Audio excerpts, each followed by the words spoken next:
Ya, adu mental pemirsa terjadi sementara kali ini. Namun selesai.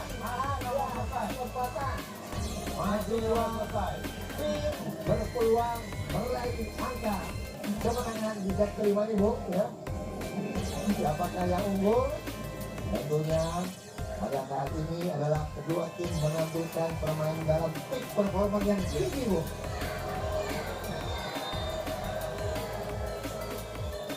Ini kembali pemirsa.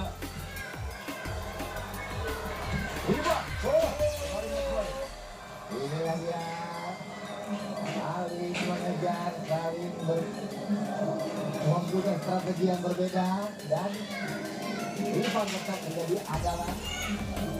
Saking ada Kali Akbar maupun dari Carlos Araujo. Oh, 1-1. Hidup jatuh bangun dia. Tidak kali ini pemirsa, bisa ada yang mengisi tangan Is. Masih bisa diamankan. Suatu spekulasi yang dilakukan oleh Madiadi mampu menambah angka dengan langsung flashing. Seakan-akan mau mengumpan namun langsung dipukul dengan tangan kiri dan masuk.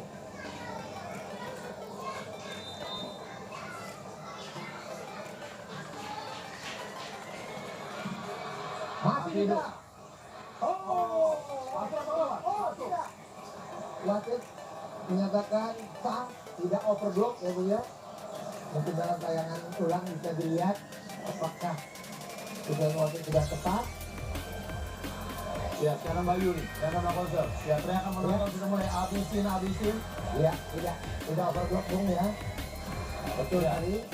Ini dari belakang ya. Semuanya juga tidak hidup sama dengan Anda pemirsa yang menonton di rumah, juga menonton di warung.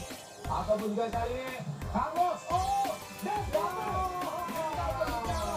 Dan akhirnya anti climax bagi pemirsa Surabaya. Baik El Salvador, kali sudah bertahan, mental yang berbicara. Dari tertinggal, mereka berhasil mengambil set yang kelima. Dan akhirnya membuat skor pecah menjadi 3-2. Pertandingan luar biasa. Pertandingan yang sudah dipercaya yang terjadi di malam hari ini dan memberikan tontonan yang menarik kepada kedua penuh kepada Indonesia dan kepada seluruh pecinta bola voli. Ya, memang di sini mental yang berbicara. Terlihat mental Surabaya Amator yang sudah teruji memang berkali-kali